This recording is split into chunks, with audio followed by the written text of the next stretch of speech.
recording the video, John? I am, Ben. Oh, good. Now I'm ready to start the show. Okay. Great. Well, Great. Now that you're ready. Yeah, we should do a show. Welcome to Azeroth Roundtable, episode 316. It's Friday night. This is Azeroth Roundtable, kind of like I said. And I am joined... Oh, well, first of all, I'm Ben Bumhofer, but I'm also joined by one of the best people I have ever known. He's one of my best friends. He's someone who I enjoy speaking with weekly, much less, other times other than Friday nights. It's John Jagger. How's it going, John?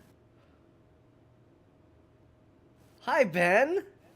Hi. Oh, man, what an intro. Hey, everybody. I'm here. I'm feeling good about myself. You should, because you're a good person. I feel like I'm being set up for trouble down the line. Actually, no, you're not. I'm just dangerous. Look, John, I give a lot of praise to our guests when they come on and, about how much I enjoy their company or talking to them and or how great they are in their shows and everything. But Here's the thing. You are one of my best friends, and I don't give you nearly enough praise or credit on this show.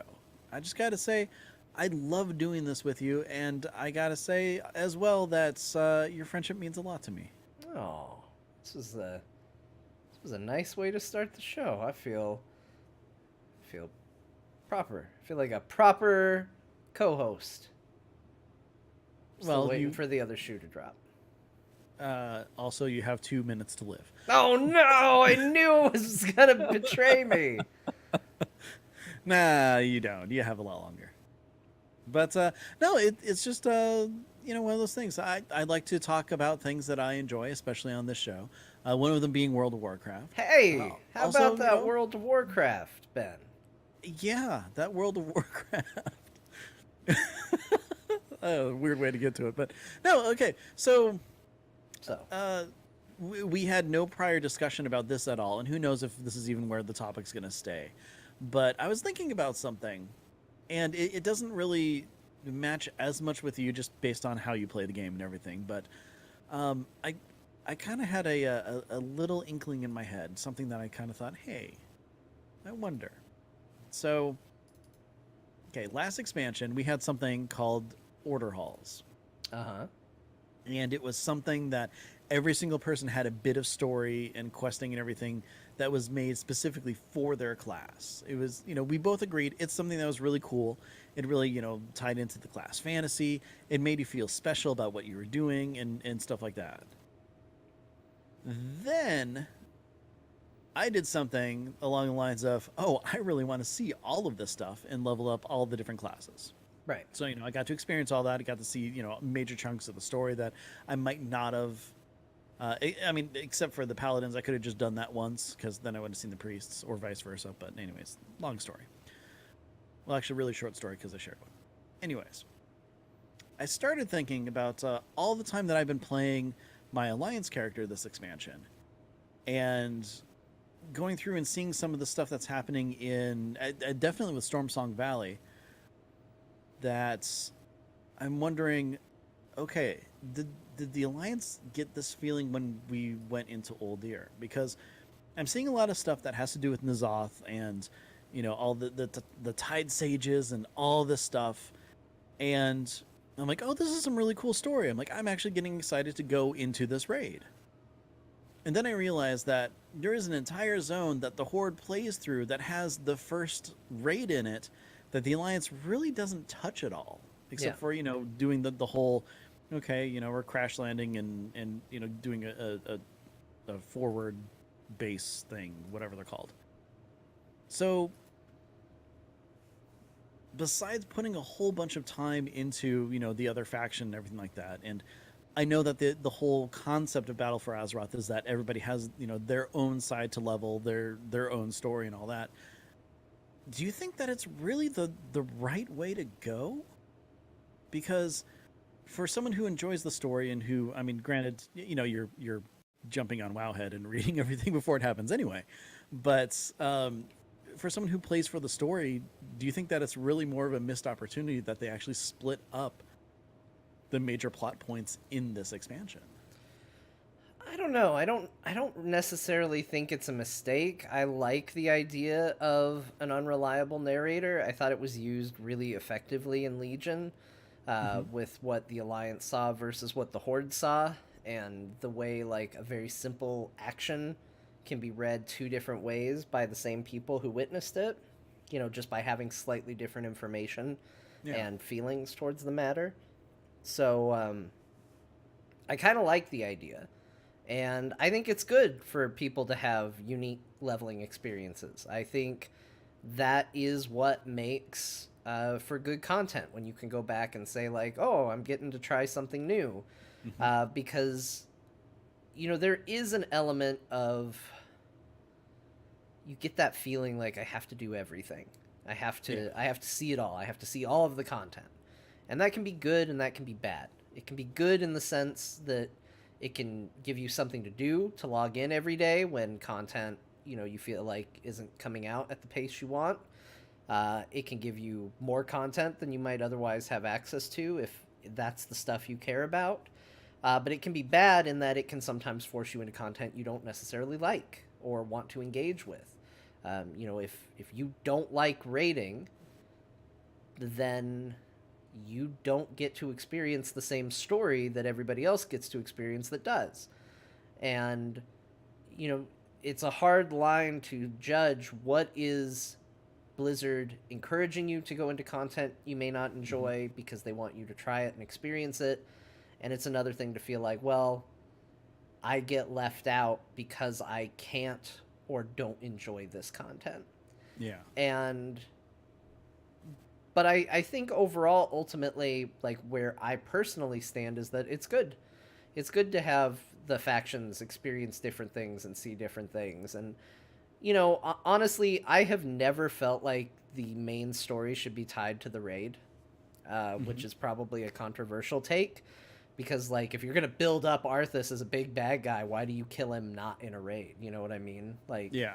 that's a bold decision. It's a one-on-one duel out in some plain somewhere. Right. And honestly, if pressed, I think I would say that for enemies like Arthas and big moments like that, maybe the raid does make sense. But they also have a tendency to do what I think is the smart thing with those, where they take the big boss, like, it isn't the filler, they have a robot, and they have a pet slime, and a bug got in for some reason. They take the big boss, the one that you're actually there to see, and they make it its complete own part of the LFR dungeon. Yeah. And I think that's a smart thing, because for people like me that maybe don't care about the raid overall, but would just like to see the big story beat, okay, I can go in and I can fight, in theory in this case, Arthas, and see how that story concludes and feel like I got to be a part of it, with probably not the best experience, but an okay enough experience. Yeah, it's like you get the cutscene with your character there, kind of seeing what's going on. Yeah, but in general, I would say I don't think raiding needs to be story focused necessarily. I feel like you put loot in a dungeon and you say it's difficult, take your friends and go, and you're going to get the same people. I don't know if there's anybody right now, and if you're out there, go ahead and let me know I'm wrong. But I don't think there's anybody out there that's doing raids because that's where the story is. At least not like normal raiding. I don't. That'd be really weird. Right. Like, and that's part of what's can be sometimes frustrating, is because I get from a narrative perspective why you take that story and you put it in a raid. Biggest content, therefore that's where the biggest story happens. And I think there's a lot of raiders out there that are glad it's there. But if you removed that and said, no, you know what, your character's the hero, you're the main character in your own story, and that's applicable to everybody that's out there. So your main character is going to be the one that experiences the story of the expansion. You're the champion, just like lots of people played Mass Effect, but it was your Commander Shepard, like you are the champion. You're going in and you're going to do it. I feel like that's the character that should get the story, and that raids should be secondary to that, like a separate thing. Well, just throwing some devil's advocate in there. or in here, because I kind of agree with that, but I'm gonna take it and look at it in a different perspective. So let's put it into, okay, this is a world that is populated with tons of people. We know that, players or champions or whatever. Although I do like to say being called champion is awesome, whereas I forget what they call you on the alliance side, but it's definitely not champion. Oh, is it not? They call you No, something else? it's something else. Yeah, maybe it's just hero or something like that. I don't know, but I love champion. I They'll just think call you that by a new name. They'll call you Hero. but so look at it in, like, say, D&D perspective. So I mean, and this of course kind of depends on how you play and your DM and stuff like that, but like if you don't go to a certain place, then things could happen over there that have absolutely nothing to do with your character. If you don't, like, explore a certain room, you miss stuff or whatever. It's the idea that the world is populated and it is kind of a living world, even though you're set up to be the hero. But if your hero, say, doesn't want to go into Old Ear because they're scared of, or they get squeamish because of blood or something like that, then it makes sense that that story beat happens with them not there. And then of course you go through and hear it secondhand or something like that. Like, to me it makes more sense for, if you choose not to do a raid or something like that, there is a place where you can go and talk to an NPC, and they could tell you what happened by showing you the cutscene or something like that. Like, I think that would make sense. That way at least you get the parts of the story while not actually going in there and getting the benefits of actually raiding. Or they could they could pull a Star Wars The Old Republic and say, no, you go in there with a heal bot that follows you around and keeps you alive through the fights, and you experience the raid by yourself. I don't think they want to do that. I think they want to keep that content social, and honestly, I think that's probably the right way to go.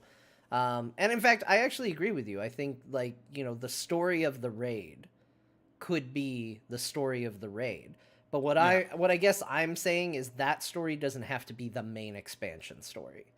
Yeah. And that No, I'm more with you on often that. than not feels like that's what it is. It's you get the leveling story, and then the leveling story turns into the dungeon stories as you're going through it, and then it turns into the raid stories, and then it goes into the patches, and then the raid, and then the patch, and the raid, and then the whatever the Like raid is the final. each of them are all different stories being told. It's not just the continuous story of the entire expansion. Right.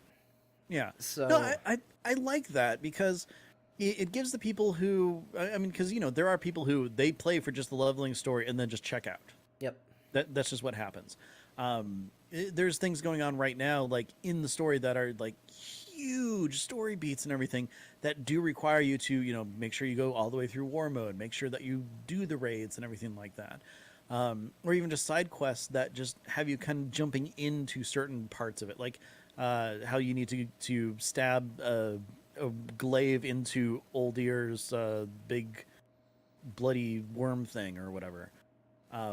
It's just one of those things where it'd be nice if the story wasn't connected in a way that you just have to do everything. And right. that's kind of how I'm feeling, now that I'm going through and doing the alliance side of things, just seeing the disparity between the two. Like like you're saying, the unreliable narrator is interesting between the two factions, but even more so, getting the whole story about what's going on with, like, N'Zoth and everything else is something that I, like, as a Horde member, I appreciate the fact that there's something there and something that's actually drawing Alliance characters into it. Whereas us, it's like, oh, there's a new raid. Okay, let's just go. Right. It's a new raid. We should go. We should be a part of that. But I think, kind of getting a little bit into what we talked about last week with some of the areas where I've been like, kind of iffy on the story. I think a part of that, too, does stem from the fact that I know I'm not going into the raid. Through Legion, I raided a little bit in the beginning, and then I raided a little bit near the end, and kind of missed the middle of it. Yeah. Although, actually, I think I might have done better than I am thinking. But anyway, point is, like, I kind of was operating under I'm going to potentially be raiding throughout the expansion. This expansion, I've pretty much made up my mind. I'm not doing Yeah, it. you're just not doing it at There's all. one night that the team I would run with runs. I am definitely not available. And God, you have to do like a video game show or something. yeah, whatever. And then the other night is just not a night I want to raid. Like, that's one of the few evenings I have off, so I'm not going to do it. And so I've kind of come to terms with, okay, well, raiding isn't going to be in my future. And so when I start to hear talk about, like, oh, we got to get ready for Ashara, and we're going to fight her, and she's going to be bad, and she's going to do this and that, in the back of my mind, I'm like, well, I'm not going to fight her. So why should I get invested in all this? It's like, oh, but you got to get ready. You got to go, and we got to storm this. And it's like, no, I don't. I'm not going to fight her. That's behind a raid that I'm not going to run. Yeah. I'm not interested in all of this as a result. And so, you know, and I do see the chat saying, hey, can't you do LFR? Yes, in theory I could, but history has proven that I won't. So that's quite true. so I mean, I feel like, and I can already see like, oh, so you want an even more baby mode, because I don't like the idea of soloable raids. I think that content should remain there for the raiders. But I think about the one that we keep coming back to, the go dip the blades in the blood god if you want to continue the Vol'jin story or whatever. Why can't defeating the blood god be something that a group of champions achieved? And I go in and dip it in the corpse. You know, like, I don't go through the raid. I get a quest to go in after they've cleared the place and be like, well, this place is empty, but I'm a champion, and then just dip the blades in there. You know, they could do an instance version where, you know, you could even say where they're like, you need to go dip the blade in the blood of Cthulhu, or whatever his name is. Is it Cthulhu? What? Gahoon? Gahoon? Yeah, I think it's Gahoon. Gahoon? Go dip the blades in the blood of Gahoon. And you could even put in a dialogue option of, oh, right, that's that creature that those champions killed. And go in there, the corpse is in there, and find it. Like, that would have progressed that quest and kept me interested in the questing. Instead, what happened is I went, okay, well, I can't raid, and I don't really want to do LFR because I heard that fight is a nightmare in LFR. Or is it the fight before it? No, that's the one where I completely turned around a negative LFR into an actual, like, happy one. Yeah. And I heard about it, and I was like, that is a level of coordination I don't expect from a group. I think it's going to be a nightmare, and I don't want to participate in it. So I still don't understand why they thought, hey, this is a good idea. Just like the Mechatork fight where you have to, like, call out the colors and the shapes for the people and the things. It's like, you realize this is LFR, right? Yeah. I mean, it's a hard line to walk. How trivial do you make it? You know, do you make it a potentially, like, useful tool for getting into it for people who are trying to dip their toes into normal mode? You know, like, or do you just make it, what is it? They call it tourist mode, where it's just like, no, you're going to come in, you're going to see the sights, and you're going to go home. And I think like, hey, look, it's a boss. Now it's dead. Boom, you get loot. Hey, look, there's another boss. Boom, dead. And I don't think it's been very consistent from raid to raid. I think there's some raids where you would call it tourist mode, and I think there's some raids where you would go, no, you need to actually have a pretty passable, if not decent knowledge of what it is, if you want to run it at a relevant time. Like, honestly, if I went and ran Gahoon now, it's probably a cakewalk. In theory, I can tell you that as I was trying to level or gear up my Alliance monk, I was in that queue for about 35 minutes before I said F this and did a Warfront instead. And you know how much I love those Warfronts. Yeah. Yeah. Well, and plus that's guaranteed gear. You wonder if it's going to be relevant forever, you know, like, eventually, if you want to do this quest, you either need to ignore it until it becomes soloable, hope that for some reason a bunch of people are still queuing for it in a way that you could get in and do it, or, you know, you would need that solo option, which is kind of why I wish quest lines could have, and maybe they put them in the patch after, you know, Because that would also make sense. By this Yeah. point in the story, Gahoon is canonically dead.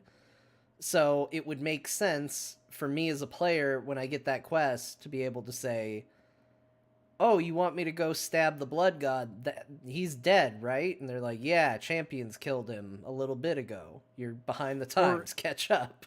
or even at that point, have you go in and do that would be the tourist mode. Have like I mean, Blizzard's been doing such a good job with like AI and stuff.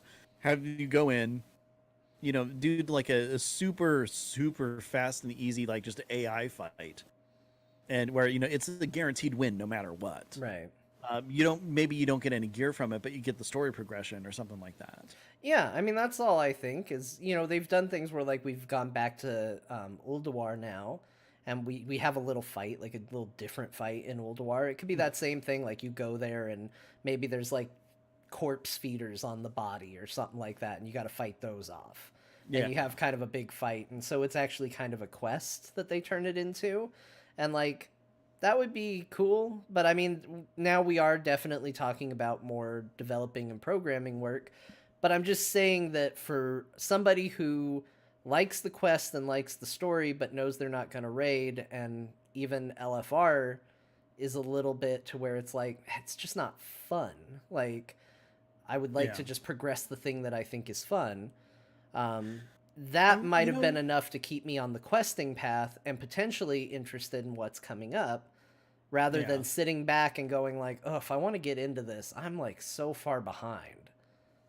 I always wonder if, and I know that playing with friends is always a plus. Yeah. But I wonder if like just being able to just LFR with a couple friends, just kind of BSing the whole time and stuff, just to get through it would help.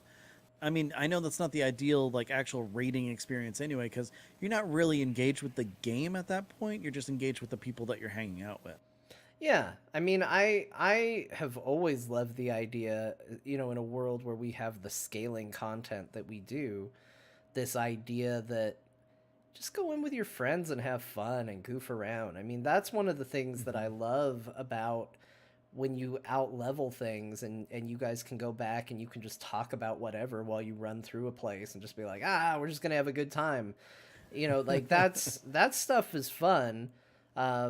And I feel like if you tied LFR like level rate gear and stuff to that, it wouldn't be the end of the world.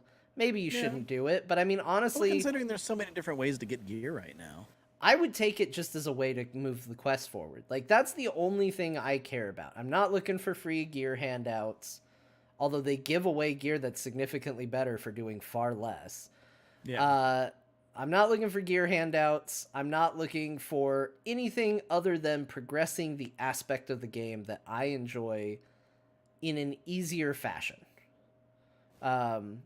Which I don't think is... I keep trying to look at it from kind of all angles and say, well, am I asking for something that would be really unfair to somebody who's into raiding? And the thing that I keep coming back to is, no, they're into raiding because it's raiding, not because they managed to get through a story.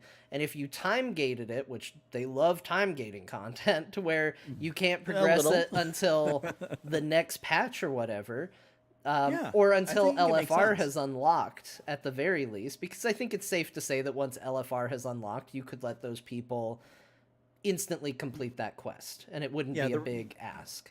The real super diehard people are usually in there and well past the point of, okay, LFR is finally open. I mean, the time lock for that stuff is usually, that's when Heroic opens as well, or Mythic opens or whatever, so that they can start that race. And by that point, they've seen the normal content. Yeah. And so I just don't see what the difficulty would be in giving people who just want to push the quest story forward and stay relevant there. Because, rather than have them feel like the game has stopped until it becomes interesting again. And, Scott recently did an interview with Chris Metzen, and it's been kind of coming out in parts. And one of the things I really liked in that interview set that he's been doing, and one of the things Chris talked about, was this notion that when you think of story beats for an expansion, there's a big setup at the beginning, then there's a bunch of stories they tell in the middle, and then there's a conclusion at the end. And one of the big disconnects, and I think something that Blizzard in general could work on with the game, would be I'm extremely interested at that get-go. They have me for all the Yeah. questing and leveling in that initial setup story. They lose me on the middle stories almost every time. And I think it's because it's a setup for a raid, and then a setup for a raid, and then a setup for a raid. Mm-hmm. Yeah. And I know I'm not going to do the raids, so I don't care. And then they get me right back at the end again, because now it's going back to the story that got me hooked to begin with, and finally telling me what I want to know. And all of a sudden I'm now, oh, okay, I'm invested again. Because now I'm in from the get-go. And maybe I do the LFR for the final raid, and maybe I don't, but at least now we're all in this final content. It feels like it's relevant because it's what we were building towards in the beginning to begin with, and all of a sudden it's really interesting to me. And that seems to be the cycle every time. I would actually argue that Legion probably did that well, not that as in, something that would lose you, but kind of keep some of the main story continuing throughout the entire expansion, probably the best out of all of them. We look at Wrath of the Lich King is generally a lot of people's favorites. There's a huge chunk in there that the story just stops. Like, Ulduar, as much as everybody loves that, has nothing to do with the Lich King. Right. Like, it just doesn't. The tournament is like, okay, this makes sense, but we're having a tournament in the middle of, hey, we're all going to die from this undead army. So still doesn't exactly fit, but at least it's a little bit better. It fits a little bit with the idea of the plan being to not send an army against Arthas, but to send the best of the best. So we need a tournament to determine who the best of the best is. It does feel a little jolly for this, like, overall really dark expansion. But when you They're selling fair food. But when you think about it from a logistics standpoint, if you're fighting an enemy that can literally raise the dead, sending a bunch of fodder and all of that into that only helps him. It doesn't help you. So you can see where the logic was of, what if we just sent some really good people? And then you also get that big surprise when Arthas kills everyone and he goes, no, this is what I wanted. I wanted you to send the best. Of the best. Yeah, exactly. I now have the strongest army you could possibly send at my command. And I think that's a good story twist.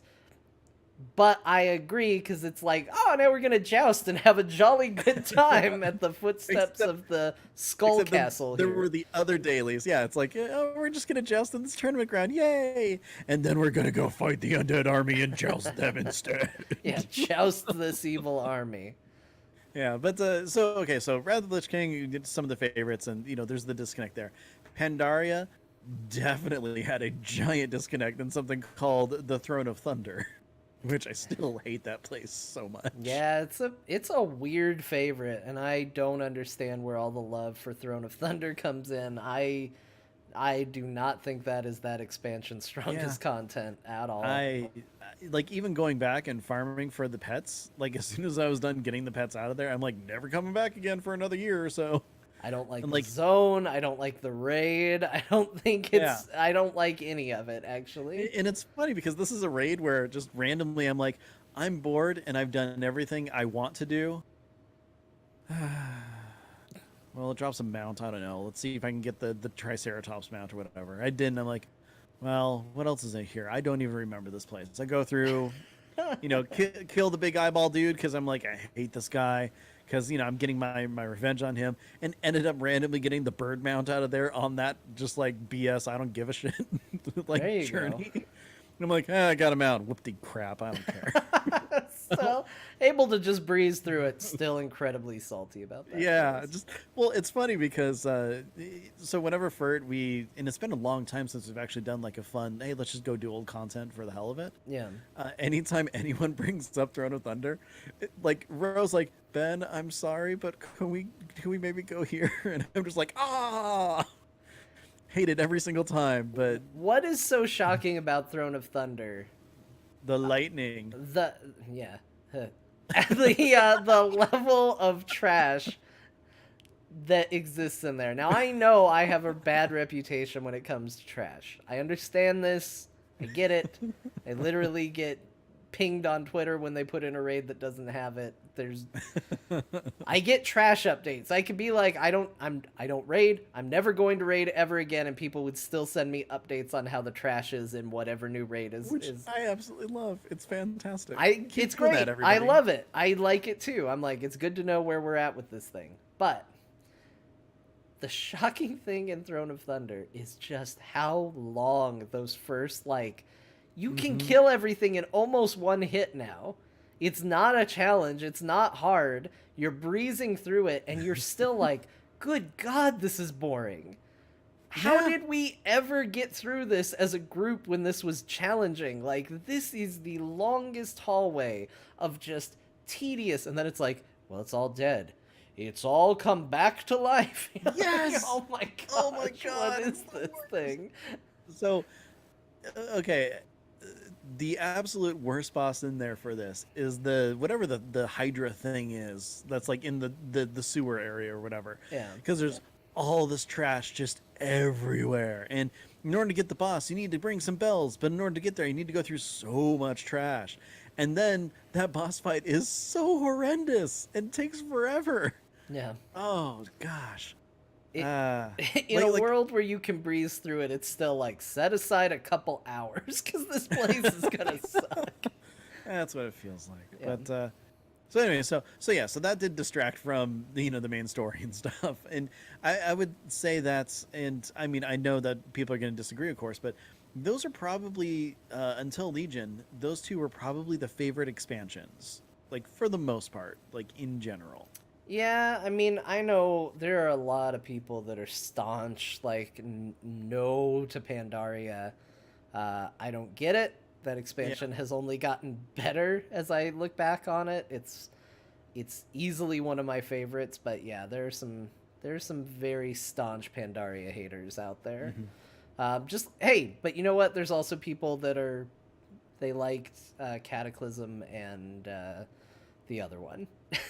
Yeah, the one that you can't even remember the name of because you're just like, that's gone. Yeah, but I keep wanting to call it the Moon expansion, and it's not the Moon expansion at all.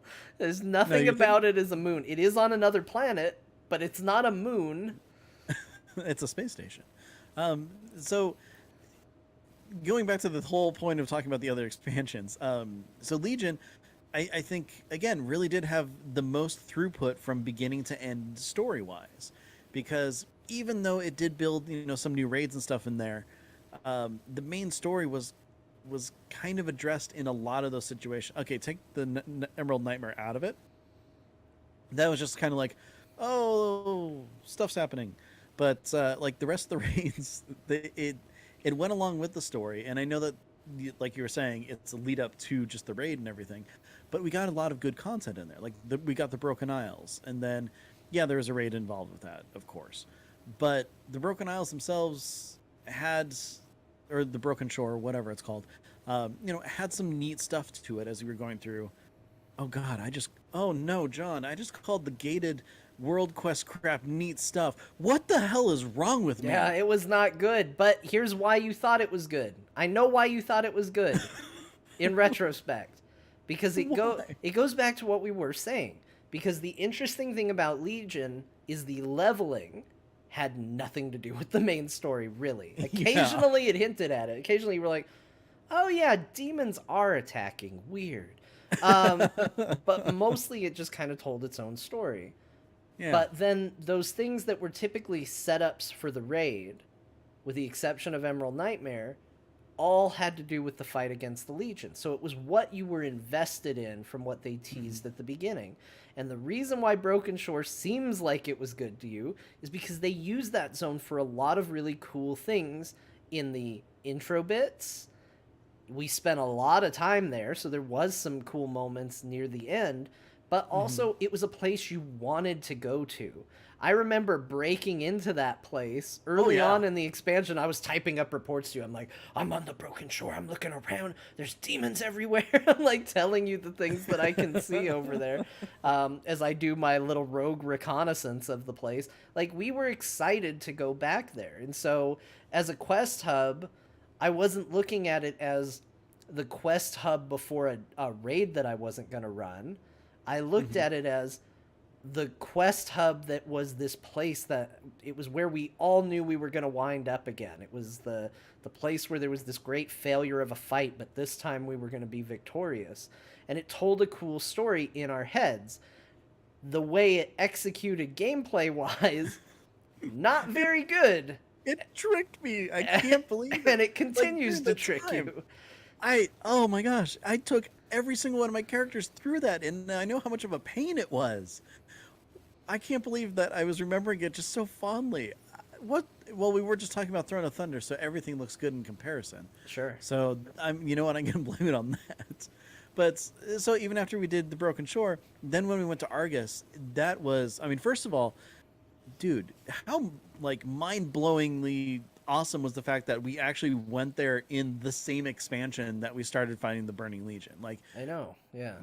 like everybody thought it was gonna be, oh, next expansion we're gonna go to Argus and we're gonna fight and everything, and all of a sudden we're there. It's like, oh, I guess we're done now. But like getting there, seeing the intro to the Void stuff, and just questing through all of that as you kind of break open everything there, that was again just really good, neat gameplay that added so much more into the whole experience.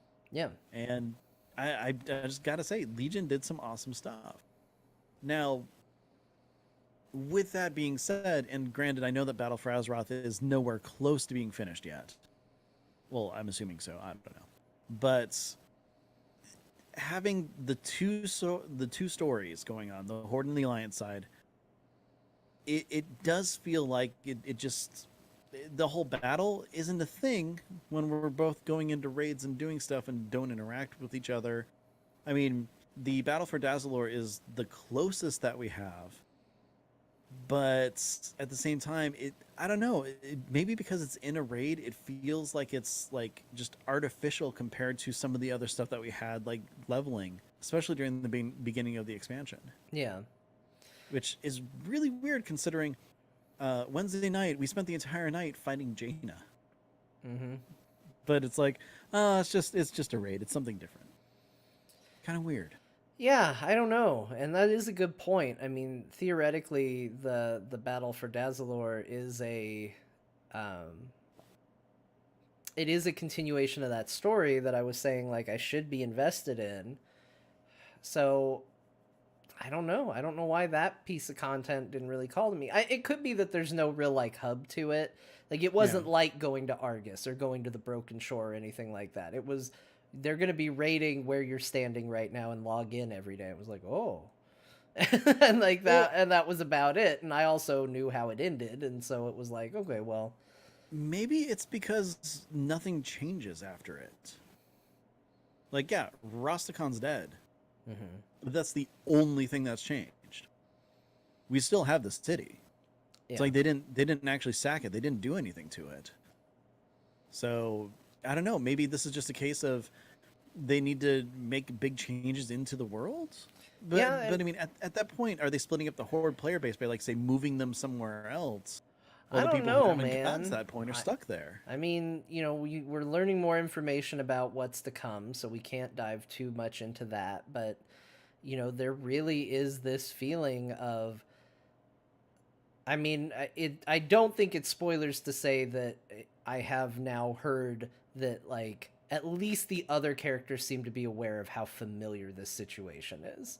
Mm-hmm. Like, and you have elements like, I don't think it's a spoiler considering every news site in the world was tweeting images of it, that Thrall is going to pop back up in the story, and we're going to see... which I am annoyed that everybody's tweeting images of that, because I'm like, oh, that would have been a pretty cool reveal, but, oh, okay. Well, you don't know when he's going to show up or in what capacity. You'll all be really surprised when he comes out and he's undead and serving Sylvanas. No. You know what? This goes back to the whole, I just would love to see King Varian as undead. I still think that would have been such a great plot. I know you do. But, oh man, can you even have an Anduin now? Come on, I just want someone big and prominent for this to happen to. That's in the game, not just mentioned in books. Yeah, I agree. You've got the power to bring people back from the dead. It's time to see someone cool brought back from the dead. Yeah, and then deal with it. Right, and then like, oh, okay. It's like, oh, now I totally understand where you guys are coming from. Holy crap. You know, it's like something could happen with that. You know who would be a good candidate, just purely off name, is where this is coming from, is Bane. Matthias Shaw? Oh. Bane would be like, can you imagine a big undead Tauren called Bane? Like, that sounds like that. Bane Bloodhoof. Like, he sounds like he should be. He already has the name, you're right. Yeah. Yeah, and he doesn't have to take a weird undead name. Like, he already just sounds like he should be. I don't know if I want that to happen. I kind of like Bane. Oh, I do too. You know, so but I mean, heck, you know what? If you need to make him understand, what's the best way to do it? Yeah, yeah, and then he can break Batman's back. He can do all sorts of things. Exactly. He can talk with a little. He put just the little thing over the front of his snoot, his little cow face. Which, okay, I gotta jump in just really quick before I lose this train of thought. But so you know the transmorpher that's in the game, we usually toss it down in raids, so everybody turns into like a raid boss and everything like that. Mm-hmm. So I was Professor Putricide, which is just great anyway. And so Mew is going over the Jaina fight and everything, and I told you how I have the Dark Moon popcorn so that whenever anyone goes over a fight, I just eat it. Yeah. So I'm all like, popcorn, and so I've got Putricide shoveling handfuls of popcorn into his no mouth. I'm just like, how does he even do that? Just you know, throw it and whatever makes it, I guess. Yeah. But no, you're right though. Like, having Bane would be really cool, but I mean, overall, I really think that the Alliance needs to lose someone to the undead to gain sympathy and understanding. Like, it's probably not going to resolve anything, but just having that happen and being like, oh, holy crap. Like, I thought we kind of had that with Tide Sage whatever. Yeah. But I don't know, maybe it just hasn't progressed far enough for that to really kind of get there. Yeah, it's not... I agree, because it felt like, you know, especially in the book, they were trying to really make a case for feel bad for the undead. And now they've introduced this, like, light resurrected undead. Oh, no, that's the good guy undead. Right, and they've once again drawn a line of, like, but not like you. Like, that was the only problem, is that, like, the weird way that WoW is constructed, and it's not the fault of, you know, like Christy Golden, I think that book was great. Mm-hmm. It's the weird MMO mechanics coming back to be a problem. Is we hear Lightforged Undead. I mean, it was even an April Fool's Day joke, and we think another race. You know, like, we don't think of it as, oh, they're understanding the plight of the undead. We think, oh, an allied race of the future or something like that, a different thing. So it actually gets back to, you know, we had an email about, and I think we referenced it a little bit, about how hard I am on the Alliance from time to time. And one of the things that I always say about it, which is the Horde is only good when the Alliance allows it.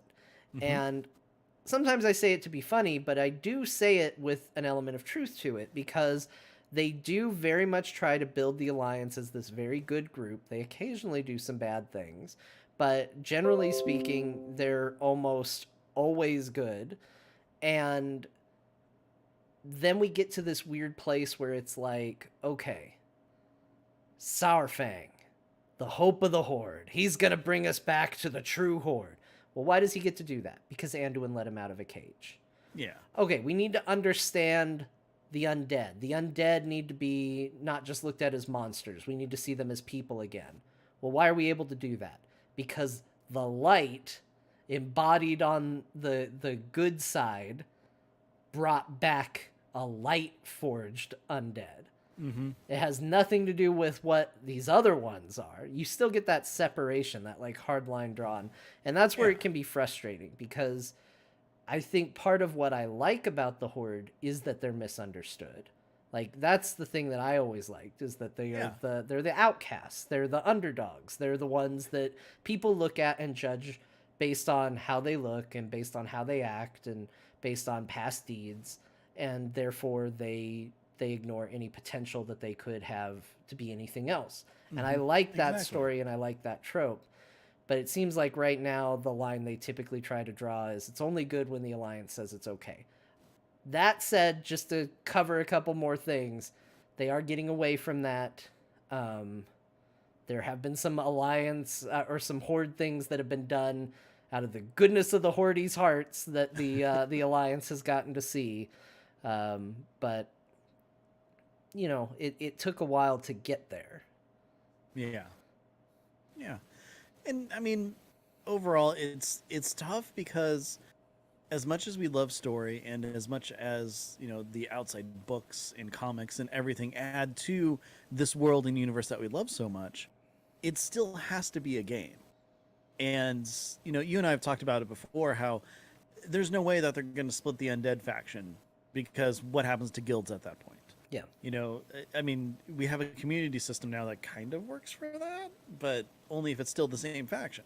So some of the stuff that we always want to see that we think would be just amazing to experience, like, you know, a third neutral faction that is basically the champions, and they, you know, they go out and they are the ones who are protecting the world and letting, you know, people squabble. That's probably never going to happen, as cool storytelling wise as that would be, because it does have to be a game. And Oh, sorry, keep going. oh, no, I was just going to say, and that's like, it's a plus, but also a fault at the same time, because it keeps it fun in engaging in a gameplay sense, but it can also just break storytelling. So you and I have both stuck with Sylvanas on our main characters. Yes. I think it's multiple reasons why. One part, it's funny to say. And two, it's Sylvanas. Two, it's Sylvanas. Three, this is a very familiar territory to Garrosh, and now we get to play in the little sandbox of, well, but what if we supported him this time? What if we didn't do exactly what we did last time? What if we did it different? Mm-hmm. So I think there's a bunch of reasons why we're doing that, but let's say for a hypothetical, they do a neutral faction. On one side, you've got Sylvanas leading the Horde, trying to wipe out the Alliance.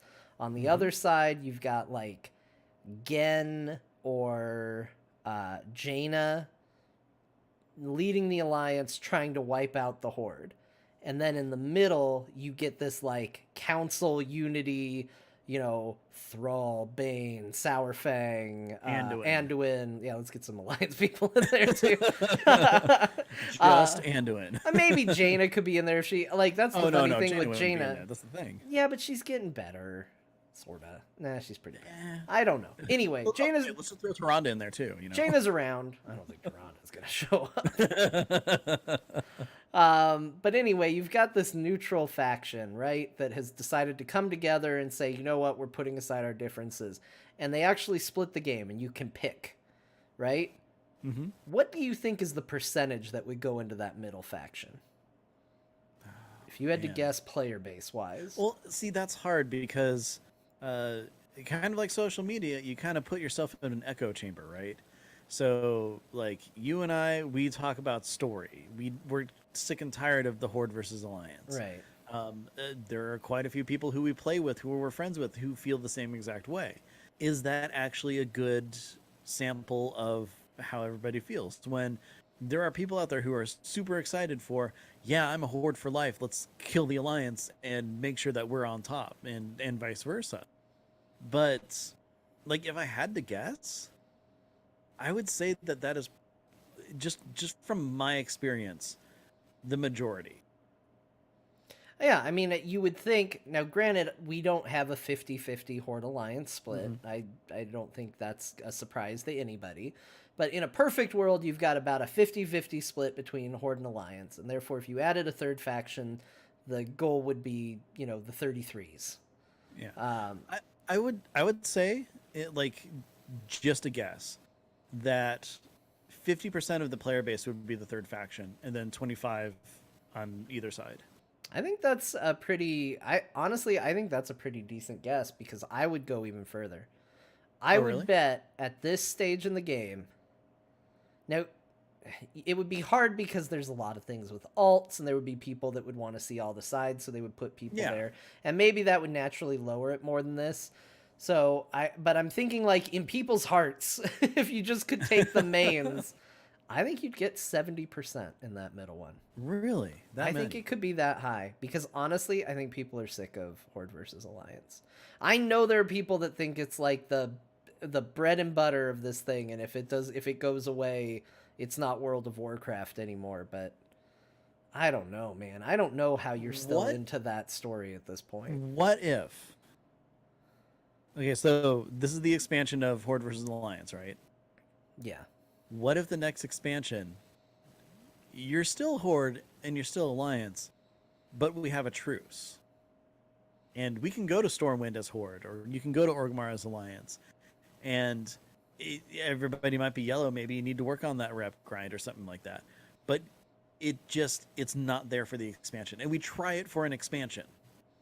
I would like that. I've then- felt like that's something they should do all along.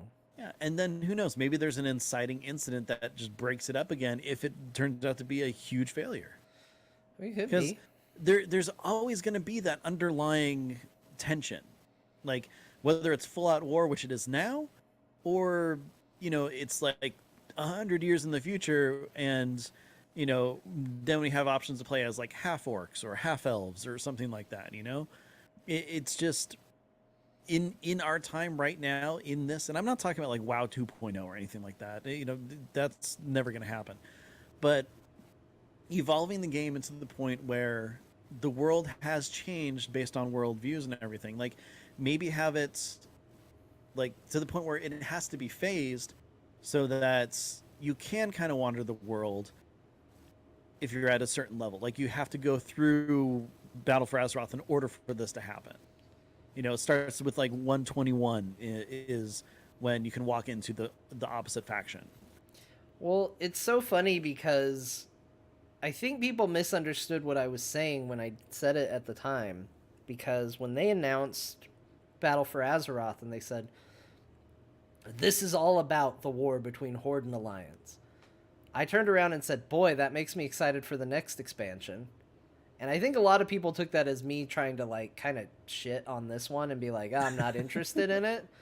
But what I actually meant was, if this is what you're saying, if this is, and you mean it, and this is what it's going to be, and it's Horde versus Alliance, let's settle this knockdown, drag out fight, which it hasn't exactly been, but in theory, that's where we end up. I'm so curious about what the next expansion is. Like that's what I'm interested in. And like it is a bit of a discredit to this expansion in the form of I heard that and went, "Oh, I can't wait to see what's next then." Yeah. Well, that's one of the big topics that we talked about was, what does this mean? Does it mean that there is going to be a winner? Does it mean that we're going to have peace? Is one of them going to be wiped out and enslaved? Like the ramifications of it were huge. It's like the first third of Jurassic Park the book. Yeah. There's some cool dinosaur stuff coming. And you got to get through this bit at the beginning where they talk about how they came up with it and all mysterious things, and here's some chaos theory at you, and here's some genetics talk, and you got to get through that so you can get to the cool dinosaur business that is to come. And I kind of feel like that's what Battle for Azeroth is. It's a much more exciting version of science stuff. I know I got to get through it. It's going to be a couple more years or whatever it's going to be. And then they're going to announce the next expansion. And I'm going to be so curious what that is. Especially because if you look at the pattern, we did a focus on classes. Then we did a focus on factions. Maybe the next expansion is a focus on races. It's possible. I mean, you could also kind of argue that that's part of the focus this go around with the allied races and all of that, but it could be that that's where they're gonna try and focus it in on. Possibly. They could just abandon this, we're gonna focus it on things, but I actually really like it. It worked really well in Legion. It doesn't work quite as well when you just divide it in half, but kind of what set us off on this whole topic here today was that notion of there are two separate stories, and that's cool and interesting when you play two separate stories. So if they could bring something unique to all the races, you could have me excited to play every single race, and maybe we could have a few less blood elves in the world. said the guy who plays a bunch of blood elves. But you know what I mean. Yeah. Well, I mean, if you look at it this way, I would say that, what's the best way to put it? Maybe the, oh shoot, what's his name? Gul'dan? Gul'dan, yeah. Gul'dan, okay. The Gul'dan trilogy happened. Warlords of Draenor, Legion. Legion. Okay, never mind. It's not a trilogy, but okay, we'll say the Garrosh trilogy. I don't know, but because the way that things worked was essentially it was starting with Pandaria. It was essentially a 3-game story that they kind of went through. Granted, the only big throughput in there is just our enemies kind of evolving till it's just the full-on attack of the Legion. Which, who'd have thought that would happen when we fought the Shah? You know? Yeah. Who'd have thought? Maybe Battle for Azeroth is starting like a new faction. I'm on faction talk now, John. Faction talk with Ben and John. Anyways, maybe Battle for Azeroth is starting a new trilogy of some sort. Could be. So it's the Battle for Azeroth, the Aftermath, and then moving forward. Yep. Oh. We'll see. It's an interesting time.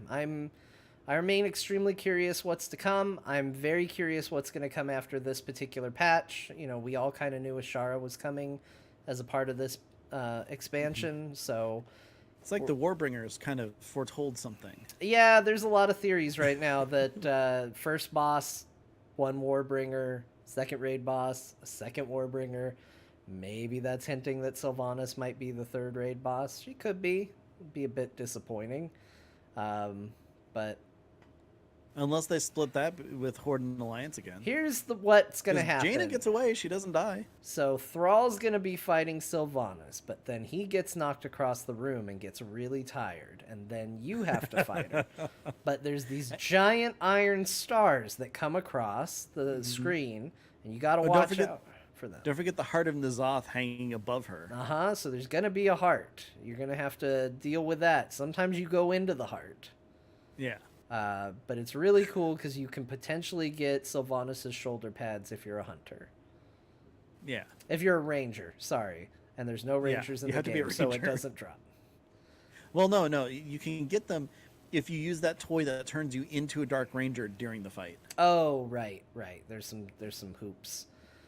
You go back to Pandaria for some reason. So it's gonna be great. And then they're gonna have a trial, and she's gonna escape, and you know. And then some bronze dragon's gonna take her to Azeroth 5.3. Yeah, honestly, I'm just looking forward to the part where she pins me to the ground and punches me in the face a lot of times. Oh yeah, while covered in little band-aids. Yeah, and then hundreds and then of little shows up and has a stone hand grab her, and then she gets struck by lightning a whole bunch. Yeah, I think these are all safe predictions. Yeah, definitely. So, John, it has been a fun little discussion here, but I think this brings us to the end of the episode. It does indeed, Ben. We're done. Yeah. Okay. No outro or anything, just done. No, we're done. We have a lot of D&D to play. Well, in that case, John, if people want to follow you or say listen to you play D&D or any other thing, what's the best way to do that? Sure. If you want to hear more from me, follow me on Twitter at John_Jagger. I will let you know where I will be. Hey, I talk about video games that aren't World of Warcraft on a show called Core. Core. That is a video game show.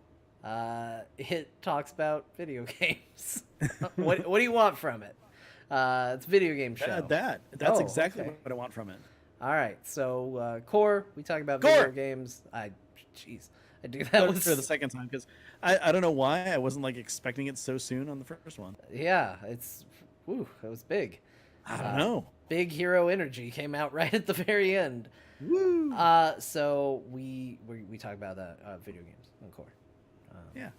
Core. Yeah, yell it. Yeah. Hey, Ben mentioned D&D. I do play D&D. I play it online in a format in which you can watch me play it. And we just did last week the first episode of our new season of There Will Be Dungeons. So tomorrow, that is Saturday, we are going to be doing episode 2 and seeing where that story is set to go. I gotta say, episode 1 was really good. I Episode really 1 enjoyed it. was a lot of fun picking up with these characters 3 months later, seeing where they're at, seeing. Oh, yeah, and you need to give Kyle just another big high five. He was excellent in that episode. Yeah, bar owner Varel sounded special on paper, and it was even more special in real life. Yes, it was. So good. As soon as he talked about the pods, I'm like, oh, this is something. This is special. Yeah, it's good stuff. So we are excited for more of that, and who knows where it's going to go, what it's going to do. So yeah, Bo's probably got some surprises all lined up for us, although because Discord will tell you what people are up to, I happen to know he's back to playing No Man's Sky, so that was a dangerous game for that individual, and we'll see what he gets done now. So good luck, Bo. You guys are out in the dunes, and there's little weird looking animals that are definitely not dinosaurs. I want to get... They're called Johnny's anus? I mean, I don't know. I just figured someone out there named something that. What'd you do that for, Johnny? Anyway, it's good times. There will be dungeons.com. You can find out more about the D&D show. Ben and I are also going to be playing D&D tomorrow, though it is not going to be a show unless there's a surprise that I don't know about. But I'm pretty sure it's not going to be. Much like Tibbs Fulltum, the world will never know glorious Gendry Stalsberg. Or Pollock Montague. These characters will remain a secret. But that's it for me. Ben, hi. Hi, John. Where How's it can going? people find you? Oh, the best place to find me actually is on Twitter. I am at Ben the Mage. Shoot! I'm so used to saying that. I am at Ben Bumhofer. Thank you. Did it. Nailed it. First try. Yeah, first try. Okay, let's try that again. Okay. At Ben Bumhofer. That's right. Oh, hey, got it on the first try. Yeah, Good job, Ben. Yeah, first try. That's how that works. Yeah. Anyways, I do another show called Box Forts. That is still getting RSS feeds, I think, set up and posted everywhere. In the meantime, if you want to hear Ludra and I talk about stuff, whether it's we just recorded last night, it hasn't been posted yet, but we talk about the Captain Crunch Churros cereal, as well as video games and a whole bunch of other stuff. Great. So that is going to be posted soon on boxfortshow.com. You can listen there. And also, Tuesday nights, I do something called streaming. Oh. Now, John, have you heard about that? I'm vaguely familiar with it, I think. It's where you go online and you do stuff.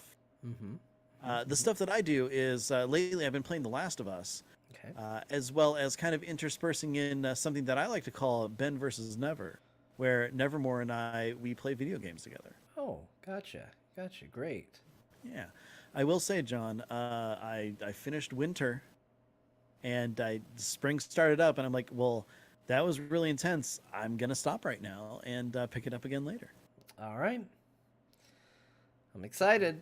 Dude, the end of Winter is great. Pretty good video game. Yeah, that game. I'm glad that I'm playing it now. I'm bummed I didn't play it earlier. Yeah. But that game is great. So yeah, Oh, I'm happy about that. Yeah, they just wrapped work on 2. We I know. probably got another year or so wait on that, but we're getting there, and hey, it's going to be pretty good. Yeah, in fact, the cool thing is since I got the remastered, I have the DLC as well, so I'll be playing that.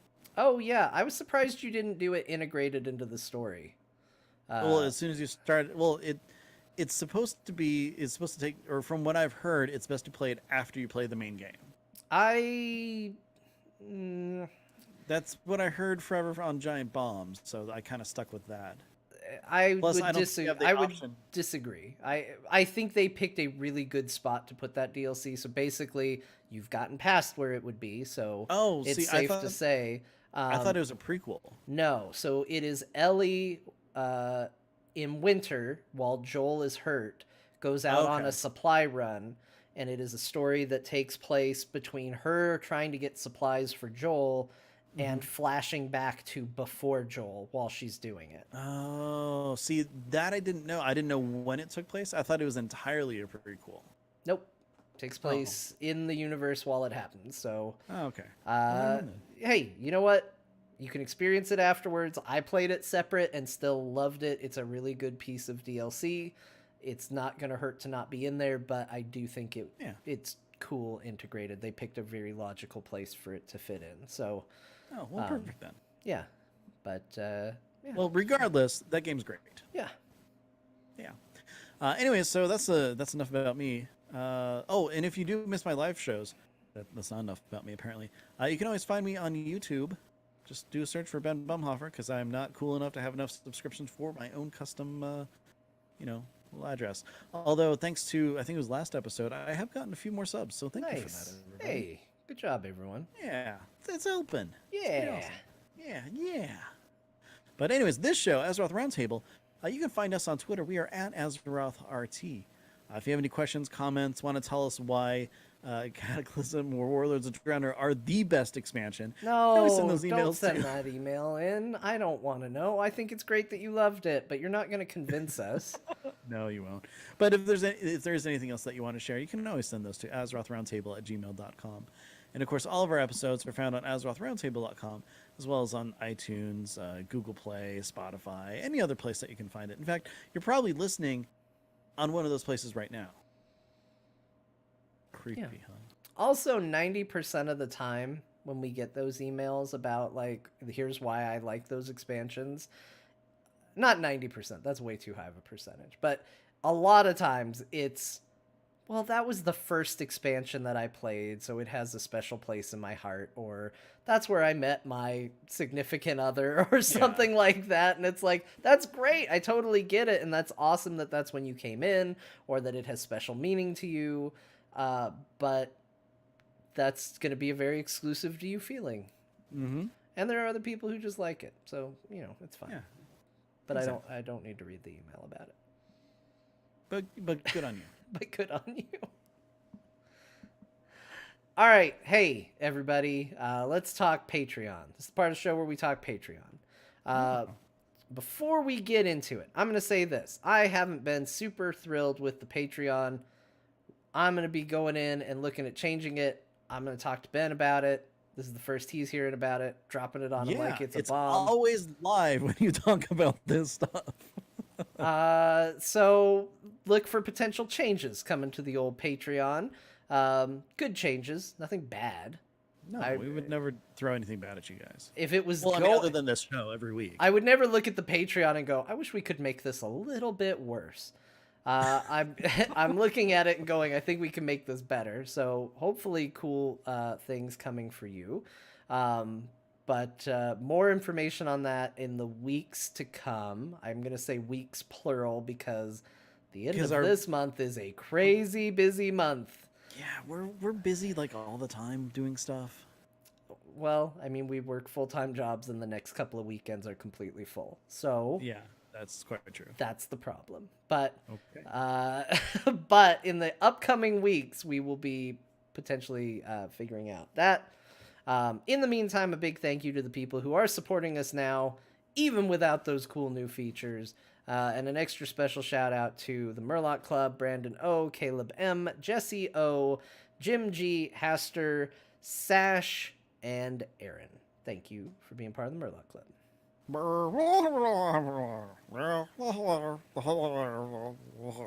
Okay. Yep. Anyway, patreon.com/AzerothRT is where you go to be a supporter of that. Thank you. You're welcome. Okay. Well, no, actually, that thank you was them, not me. Yeah, it was. But anyways, chat room, you guys are awesome as always. John, again, I'm always very happy to do the show with you. Thank you very much for joining me every week. Don't give me that suspicious look. Welcome. Yeah, okay. And with that, everybody, thank you again for joining us on Azeroth Roundtable. Have a great weekend. And be good to each other. We made it to the weekend! That's where the show's gonna end. Praise the sun. I'd never played any of those. Shh, I'm praising the sun. Oh, okay. How's that sun praising going? Bad, I hate the sun. I mean, we live here. Of course, it's yeah. Anyways, hi everybody. Hi, Major Death. Oh, wait, hold on, let me stop the recording. Praise Oh. the sun! Half, because I gotta stop the